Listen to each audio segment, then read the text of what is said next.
Hey guys, welcome back to Sparkman Homestead. Here is this week's meals for you. So to get started, we are going to do an oven-baked chicken wing. I have not honestly been cooking this past week. I had my treatment done last week and it just totally wiped me out. So this recipe is actually from a couple weeks ago, but it is too good not to actually show you guys how to make it. Normally I make my chicken wings in the air fryer, but it takes a really long time to do it because I have to do really small batches each time. And this particular night, I just kind of wanted to get it all done all at once. So I found this recipe for this oven-baked chicken wing and it is really, really good. They turned out delicious. Like, I don't think I'm going to use my air fryer anymore because they turned out that good. So to get started, what you want to do is adjust your oven rack to the upper middle position and preheat your oven to 425 degrees. You're gonna line a baking sheet with aluminum foil and then place a wire rack on top of that. Then you wanna use paper towels and pat the wings dry. Make sure you get them very, very, very dry. And then once you have them dry, set them aside. You're gonna take 2 tablespoons of an aluminum-free baking powder, 3/4 teaspoon of salt, half a teaspoon of cracked black pepper, 1 teaspoon of paprika, and 1 teaspoon of garlic powder. And then you just want to stir that together.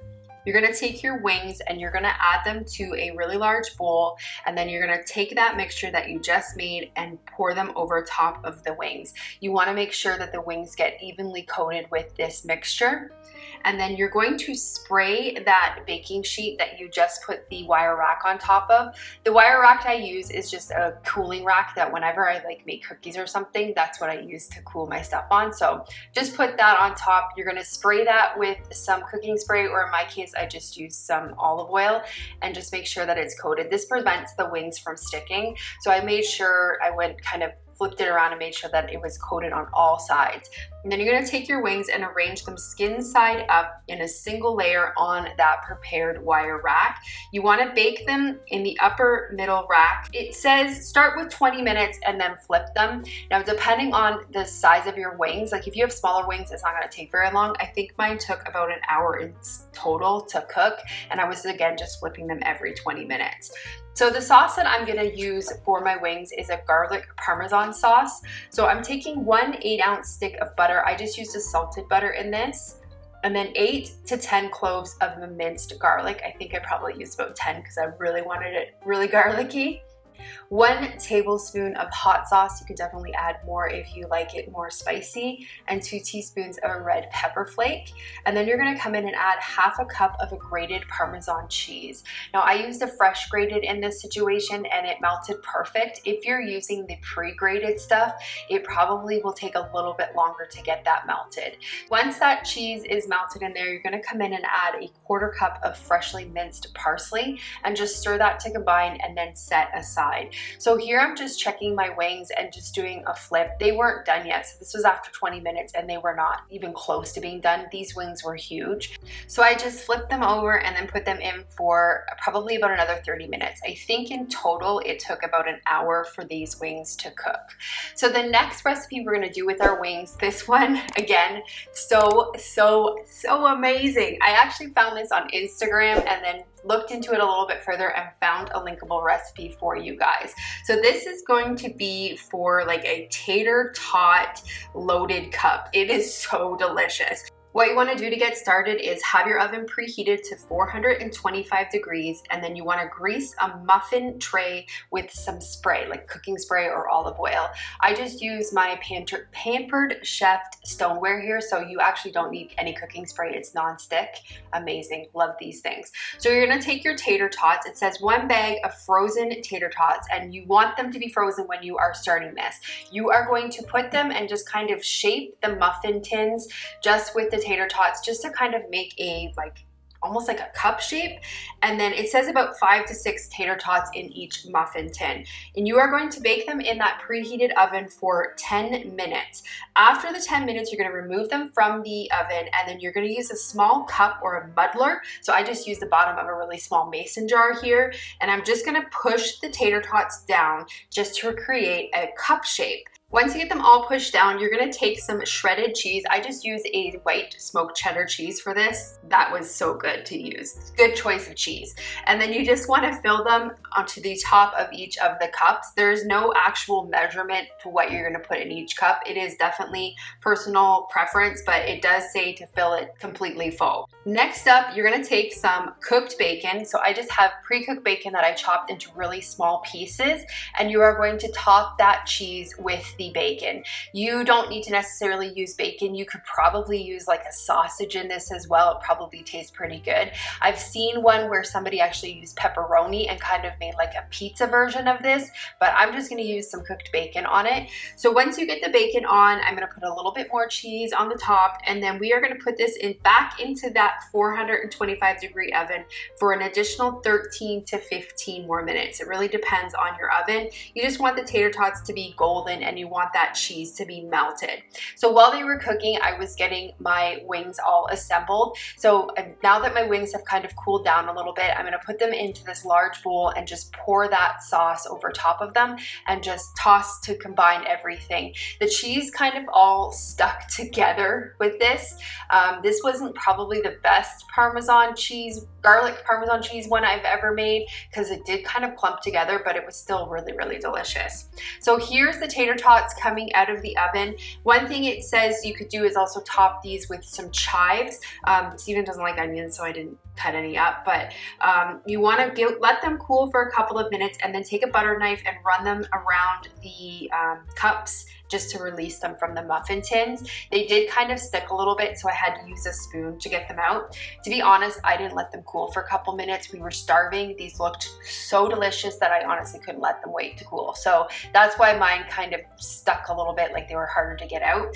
But then got them out, and then we topped these with some sour cream, and these were gone. Like, these were gone that night. They were so delicious. Like, this is probably my new favorite way to do tater tots, because it just turned out amazing. I think I mentioned it at the beginning of the video, but I have left the recipe linked for you guys below in the video description. For the next meal, we are gonna make a chicken ramen. I love ramen so much, and I just honestly cannot get enough of it. I can eat it all the time. So I found this really easy recipe to make ramen, and I thought I would give it a try, and it did turn out really, really good. So I'm super excited to share it with you guys on how easy it actually is to make.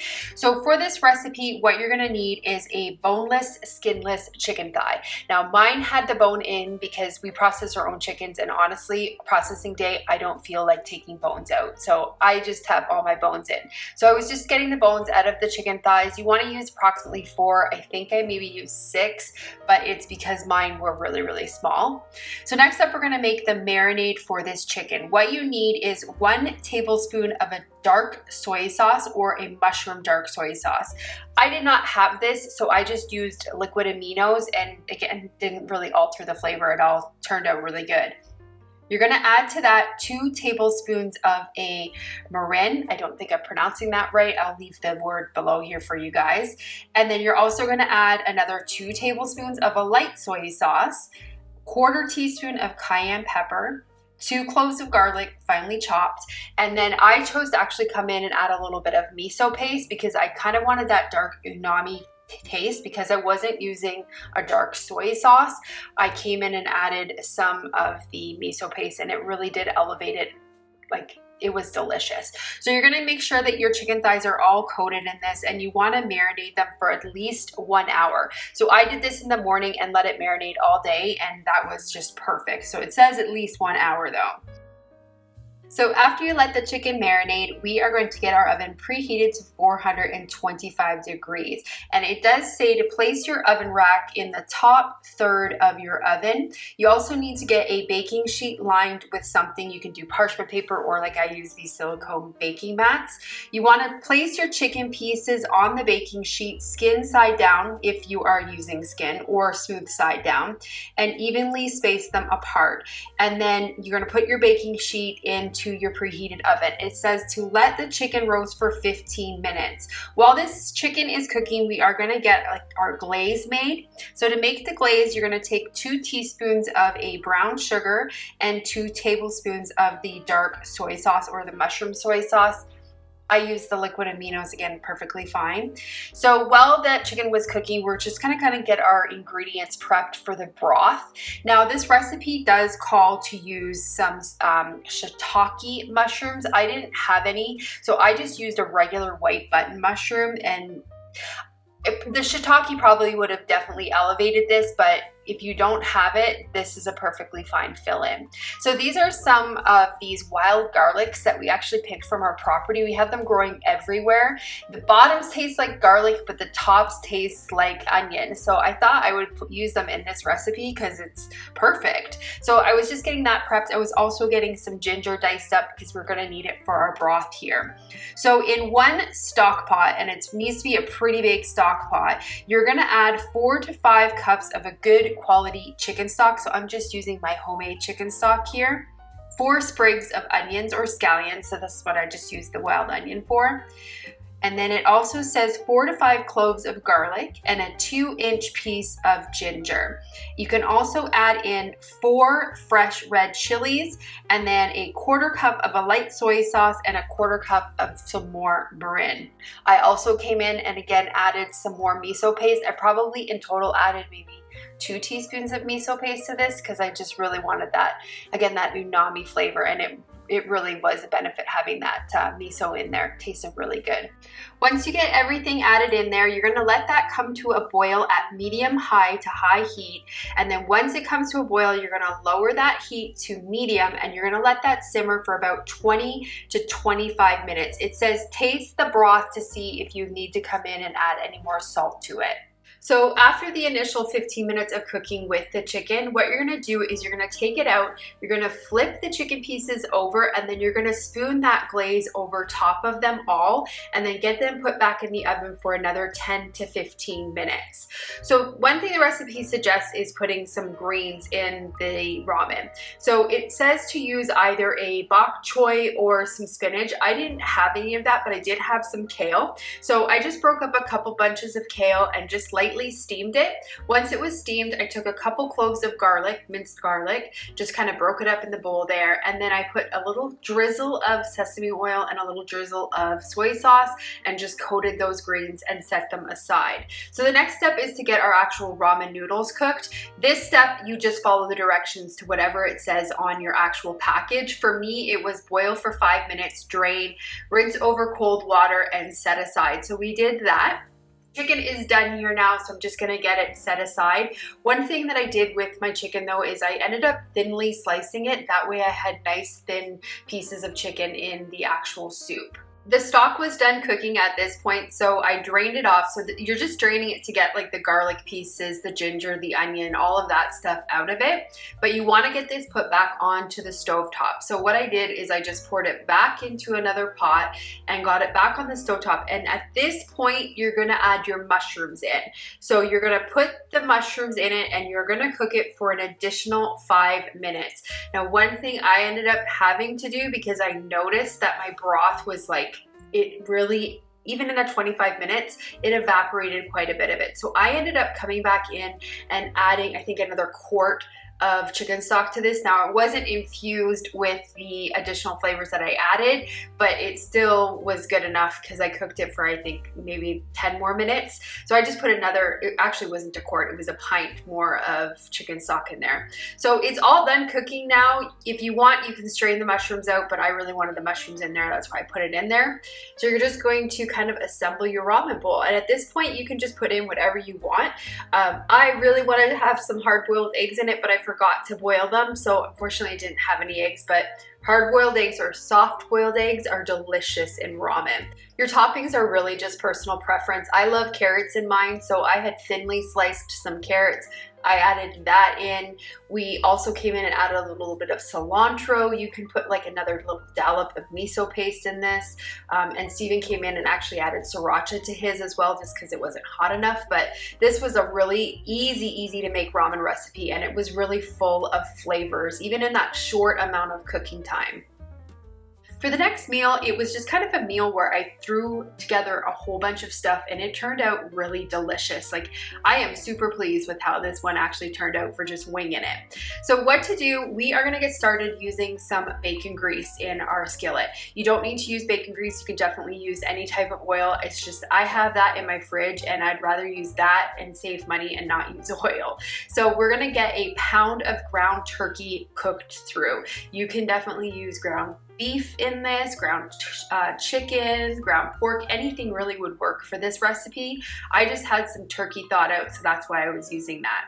So again, you want to make sure it is completely cooked through. Once you get that all browned, you're going to come in and add 1 jar of green enchilada sauce. This is just some enchilada sauce I canned up a couple years ago and it really needed to get used, so I used it in this recipe. Another thing that I had from a couple years ago was some canned green diced chilies. They were hot ones, I believe. So I'm gonna add a 4-ounce jar of those in here, and then a jar of my home canned black beans. These are unsalted beans, so it's just plain black beans. We're gonna add that all to this skillet and we're gonna get this completely heated through. I also wanted to add a little bit extra flavor to this, so I came in and added probably about a tablespoon of chili powder and maybe a tablespoon of cumin. Lots of salt because my beans weren't salted. The enchilada sauce was pretty bland. So I came in and hit it with probably about a teaspoon of salt in here. I noticed while it was cooking that it wasn't thickening up to my liking. So I took about a teaspoon of arrowroot powder and a teaspoon of just water and mixed that together to make a slurry. And then I just added it into my mixture here. I'm just trying to thicken it up so it's nice and not runny. So I cooked this for probably about 10 minutes. All of the components were already cooked through. I just needed to heat it through. So I wanted to also thicken it up a little bit. So you took about maybe 5 to 10 minutes to get it nice heated through and thickened. So I'm gonna get a kind of a rice bowl assembled here. One thing I've noticed, because I'm recording a lot of our meals, is that we eat a lot of rice bowls. Rice is literally the easiest thing to use as a staple, and you can make it into a bowl with any type of topping and they taste really good. It is probably my go-to thing to make when I really just have no idea what to do. Just make it into a rice bowl. So I took some cheese, melted it on top of that mixture, added some salsa, some cilantro, and some avocado, added a little bit of creme fraiche on it, and this tasted so, so delicious. Steven made this like huge masterpiece with his, like it was like restaurant worthy, but this recipe turned out delicious and definitely will be repeating this one.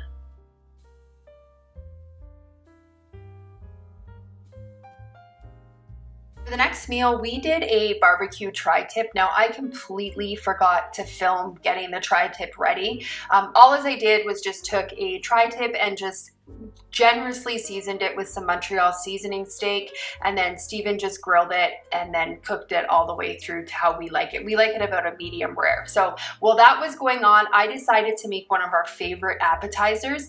That particular day, I had made a couple batches of this bread. It's almost like a French bread, but it's really easy to make. Stay tuned because I did film the process on how I make it, and it's just easy. Under 2 hours and you have 2 beautiful loaves of bread. Love the recipe. So I made the bread that day because I had this particular recipe in mind that I wanted to do. It's kind of like a blue cheese garlic bread. It's just delicious. So to get the garlic spread made, I just took about 4 tablespoons of butter and I melted it, and then I came in and added some garlic powder to that and then added that all on top of the bread. You can use fresh garlic in this as well. It would definitely enhance the garlic taste. Once you get the bread completely coated with that garlic butter mixture, you're gonna come in and just cover it full of blue cheese crumbles. And then after that, what you wanna do is just take some honey and just put the honey all over top of it. I have my oven preheated at 350 degrees, and what we're gonna do is just pretty much cook this until that blue cheese is kind of melted and the bread is kind of crispy. Now, one thing that I should have actually done was wait until the bread came out of the oven before I added the honey, because the honey kind of just, you can't taste it as much when it's been cooked into the bread. But that's, if you're gonna make this and next time I try to do this again, I'm gonna remember, don't put the honey on until it comes out of the oven. So while I'm waiting for the oven to get preheated, I am gonna make a blue cheese sauce for our tri-tip. This particular day, I'd actually gone to Sam's Club. I was hungry when I was in Sam's Club and bought this huge thing of blue cheese. So that's why I'm trying to find all of these recipes to use this blue cheese that I bought in a spur of a hunger moment. So to make this sauce, what you're gonna do is take 1 tablespoon of butter and you're gonna melt that. And then if you want, you can add a shallot to this as well. You're gonna add 4 tablespoons of apple cider vinegar, half a cup of heavy cream, and then 3 ounces of crumbled blue cheese, 1 teaspoon of Worcestershire sauce, half a teaspoon of garlic powder, and then some salt and pepper to taste. And you're just gonna stir that and kind of get it to a boil, and then you're gonna cook this for 5 minutes. After the 5 minutes, you want to take it off of the heat, and then you're gonna come in and you're going to add another 3 ounces of blue cheese. And then just stir that until the cheese is melted and set aside. It does recommend to serve it hot. Now, I actually had Stephen helping me out this particular night because I had to run somewhere, but this is the bread coming out of the oven. So you just want to kind of rest it. Again, if you don't make the mistake and put the honey on first, put the honey on as soon as it comes out of the oven. So this is what our tri-tip looked like. We love our electric knife. It is just, we use it for sourdough and we use it for meat and we love it. But this is what the tri-tip looked like. It was so tender. He barbecued this just perfect. It was nice and smoky and just, yeah, it was delicious. It hit the spot. So because this bread is kind of considered an appetizer, you can just cut the pieces however you like them, but this does make quite a bit. So it's really, really good if like you are having people over. It's a perfect appetizer, but there's my plate. Yummy. For the next meal, we're gonna make like a little sweet treat. Now, with my recent diagnosis, I have really been watching what I'm consuming, and one thing I should not be consuming a lot of, in fact, probably none of, is sugar, especially like refined processed sugar. So I don't usually typically cook with refined sugar, but I have just been on a journey to try to find some nice sugar-free treats. Now, this recipe popped up on Pinterest. The picture looked so delicious, I could not help but try this recipe. So this is for a baked carrot cake oatmeal. Now, this is a really good breakfast idea, but honestly, I have actually been eating this as like a dessert because it's really just sweet and it's almost cake-like. It's a very, very, very good recipe, and I'm excited to share it with you guys. So what you're gonna do is, first off, you're gonna get your oven preheated to 375 degrees. Next, you're going to take about 3 carrots, 3 medium-sized carrots. You want to have it shredded so that it equals about 1.5 cups. It says to lightly pack those shredded carrots into the measuring cup. So shred them up and set them aside. To a large mixing bowl, we're going to take 2.25 cups of rolled oats. It says old-fashioned oats should be used in this. Steel cut oats or quick oats should be okay, but she definitely recommends to use the old-fashioned one. So add those to the bowl, and then to that we're going to add 1.5 teaspoons of baking powder, 1.5 teaspoons of ground cinnamon, and then a 1/4 cup of, or not a 1/4 cup, that would be a lot, a 1/4 teaspoon of salt. And then I also came in and added half a teaspoon of ground ginger. You can definitely use fresh ginger in this if you'd like. You just use 1.5 teaspoons of fresh stuff. So you're just gonna get that all stirred together and then set that aside. In a medium-sized bowl, we are gonna add our shredded carrots, and to those carrots, we're gonna come in and add 2.5 cups of milk. You can definitely use an almond milk in this, a coconut milk, soy milk, any non-dairy milk would work perfect in this. I actually get my milk from a local dairy, and it is the best thing ever. It is a low processed milk. It's just so delicious. And it comes in the glass jars. I just love it. So we're gonna add that milk to the carrots, and then we're gonna come in and add 1/3 cup of maple syrup. You can add brown sugar if you would like in this. You don't need to add that full 1/3 cup. You can reduce that as well. And then to that, we're gonna add 2 teaspoons of a pure vanilla extract, and then just get that mixed together. I added a little bit more vanilla because I love vanilla. So once you get that mixed together, you're just gonna come in and add that to your oat mixture and then just stir everything until it's all combined. There are definitely things that you can add into this if you would like, and I didn't really realize it until I started kind of reading the comments, but additional things to add into this would be some chopped apples, some pineapple also would be really good. If you want this to be like a really nice cake consistency, you can beat in 2 to 3 eggs, which I am probably going to do next time because I really need to get eggs used and I like the idea of it being like more of a cake. You can also add some chia seeds in here or some flax seeds.